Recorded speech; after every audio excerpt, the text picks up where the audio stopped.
En novembre 2008, cette femme veut acheter une maison.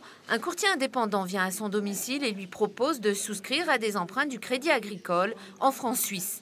La transaction est effectuée, mais en quelques mois, les mensualités de remboursement augmentent de 30%. La cliente, mise devant le fait accompli, est obligée de vendre son bien à perte.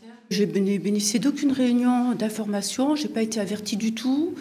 Lorsque j'ai posé la question par rapport au risque que j'encourais par rapport à ce type de prêt, on m'a dit aucun. Vous ne courez aucun risque, c'est très sûr. Le franc suisse a connu une stabilité de ces 20 dernières années, donc je ne risquais absolument rien. Pour le représentant de l'UFC Que Choisir, il y a eu tromperie. De par la démarche commerciale qui a été faite auprès de notre adhérente, nous pensons qu'il y a eu une pratique commerciale trompeuse. Parce qu'on a mis en avant uniquement les aspects positifs du produit, mais en aucun cas les aspects négatifs.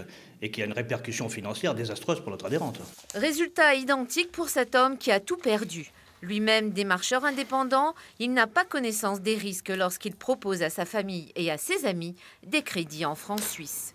Tous comme moi-même, en fait, ont investi là-dessus, puisque j'en étais moi-même convaincu, et des bienfaits en fait de tout ceci. Sauf que ceci n'était que des paroles, et quand on regarde après les écrits, quand j'ai un peu pioché dedans, malheureusement, on voit que tout n'était pas aussi clair que ça.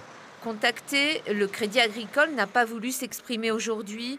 Une trentaine de personnes ont assigné la banque au civil à Metz. L'affaire devrait être jugée au fond en décembre.